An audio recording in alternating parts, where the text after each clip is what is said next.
Hello there, and welcome back to the Path to Better A1C podcast. I am your host, Jenny Pena. I am a national board certified health and wellness coach, diabetes prevention program lifestyle coach, founder of Gen B Coaching, and creator of the A1C Reset Protocol, my 12-week one-on-one health coaching program designed to help you balance your blood sugar, lower your A1C, prevent type 2 diabetes, lose some weight, and restore your energy and focus so you can finally ditch that brain fog. I am so glad that you're here today. And before we dive in, if you have been recently diagnosed with prediabetes, you're starting to notice signs with your cravings that are very specific with sugar and signs that maybe the blood sugar it's not really in balance and you're not sure where to begin, I want to make this simple for you. I created a free guide. It's called the Prediabetes Roadmap, and it walks you through three simple steps. Very first steps to start supporting your blood sugar without overwhelm. I am going to place the link in the show notes so that you can download it after the episode. And today's episode, it is very interesting. I did some research. I have heard a lot about this topic. And honestly, I'm very excited about this. We spend a lot of time talking about blood sugar through the lens of the labs, the nutrition, and the habits and the sleep, movement, stress, right? Like I talk about that all the time.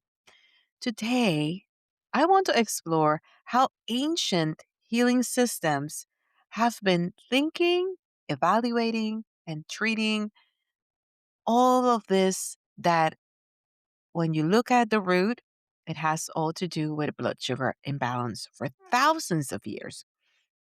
And we're going to talk about Ayurveda and traditional Chinese medicine. Now, obviously, this is for information. I'm just sharing what I found after doing some research.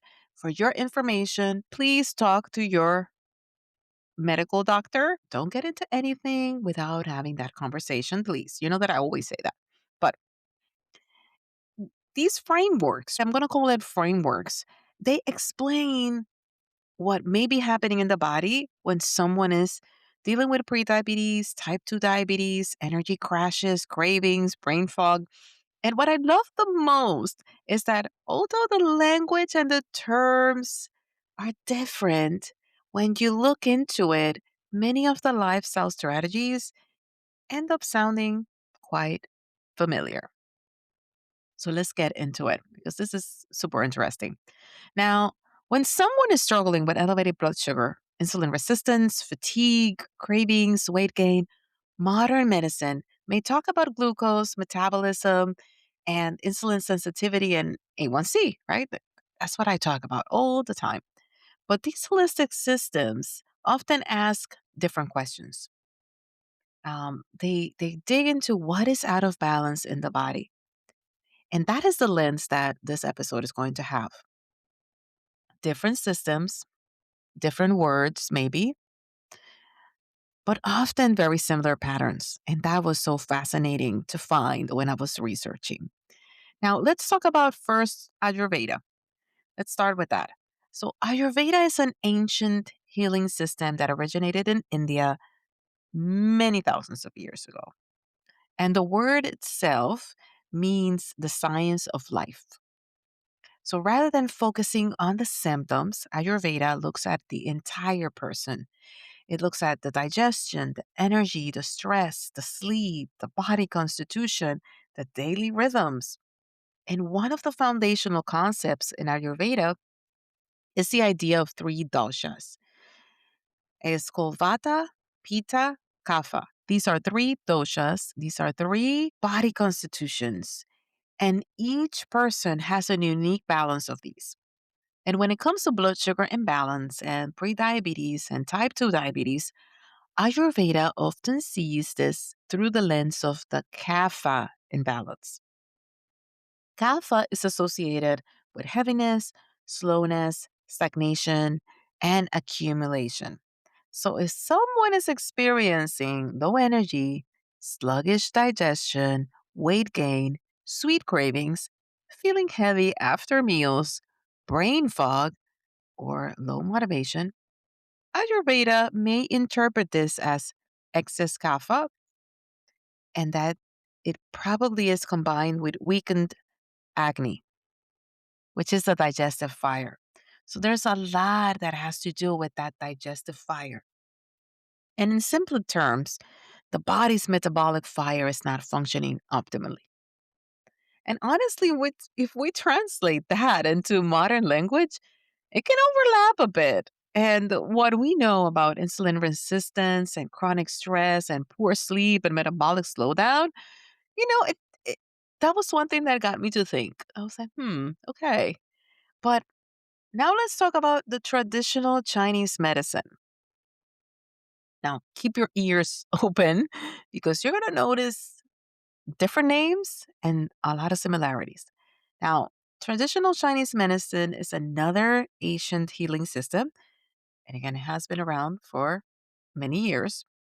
And instead of doshas, the traditional Chinese medicine focuses on concepts like qi, yin and yang, that I know that a lot of people have seen probably that sign, and the organ system balance and the circulation of energy.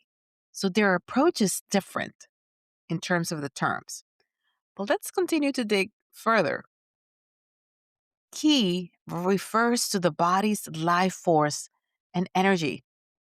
And in traditional Chinese medicine, blood sugar issues may be viewed through a pattern of spleen qi deficiency, kidney yin deficiency, liver qi stagnation, or dampness accumulation. So the four things. Now, I know that may sound familiar. I almost think of qi and I think of Agni, right? Like that digestive fire. Seems like it's different. They're talking about energy and fire. And let's translate this. So, what does this mean? It means that you're showing fatigue, poor digestion, fluid retention, cravings, poor sleep, stress related symptoms, energy crashes. Now, remember what I said? Doesn't it sound familiar? So, two different modalities, right, of traditional and holistic medicine. And they're pointing towards the same areas that may be a bit out of balance that impact your blood sugar. So, while Ayurveda may describe heaviness as excess kapha, traditional Chinese medicine, it's describing a similar experience as dampness or key imbalance. It's a different language, but the concept, when you go deeper, is very similar. Now, this is the part where I really want you to notice, right? Did you catch how both systems are describing similar symptoms and both are looking at similar things? This is why it's so fascinating. Different maps, often leading to similar destinations. So now that you know a little bit about the terms that are used for each modality, and we know that in terms of blood sugar and pre-diabetes and diabetes, they kind of focus on the areas that are very similar about being the areas that the person needs to focus on. Let's talk about strategies. Even though the theories are different, the practical strategies actually overlap. No surprise for me. But both systems often emphasize on warm cooked meals, which are easier to digest. And I know that a lot of my clients sometimes have shared that they prefer to have warm vegetables versus cold vegetables, that they don't digest it the same way. So that could be actually, if you talk to an Ayurvedic doctor or to a traditional Chinese medicine doctor, they may point to that. They may say, well, probably your ki or your Agni needs to be activated. Now, both emphasize warm cooked meals, digestive support, regular meal timing. There's a timing about the meals, and that is something that I've spoken in the past. Movement, better sleep, stress reduction, and reducing highly processed foods. So you see that a lot of these things end up being the same strategies in order for you to balance that blood sugar. And then you may also notice ingredients like ginger, cinnamon, certain warming herbs, fiber rich foods, legumes, vegetables. They show up in multiple healing traditions. And I think that's powerful because it reminds us that no matter the modality, no matter the holistic approach, it will always point us back to the same foundations: rhythm, digestion, stress support, movement, nourishment.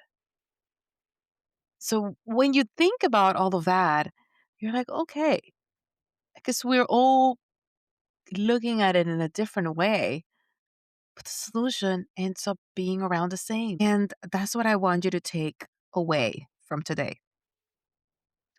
Whether you prefer that modality, and there's more to it. I am not an expert on Ayurveda or traditional Chinese medicine. I have been fascinated by it. I will read and I love to get that understanding because I believe that traditional medicine sometimes focuses a lot on the symptom and it doesn't focus on the whole person. And I'm not going to blame the doctors. The system has designed it that way. That's why I have the job that I have, because health coaches help support the medical doctors to have the patients execute what the medical doctors want them to apply because they really don't have the time that we do.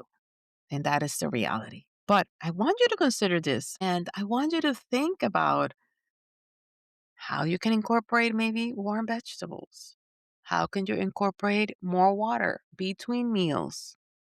How can you incorporate maybe going to bed a bit earlier? Think about one simple shift that you can start just to improve that balance. And it's not just about food. Now, consider today's episode as a bit of a prequel because next week I have an amazing guest joining, and she is a certified Ayurvedic practitioner. She's going to go deeper into what Ayurveda is, share practical strategies. She's going to share her own story, how she became a certified Ayurvedic practitioner in her own life story that is very interesting. And she's going to share practical strategies that can support your blood sugar. And she also shared, because it's already recorded at the time that I'm recording this podcast, that how there is alignment with some of the recommendations that the American Diabetes Association is giving. And a lot of these, it's about balance. How can you find balance in your own body? And I am very excited for you to listen to that conversation. It was really amazing. And now, before we wrap up, I want to share that if you have been recently diagnosed with prediabetes, or you're not sure where to start with balancing your blood sugar, make sure you download my free prediabetes roadmap. It's a starter guide.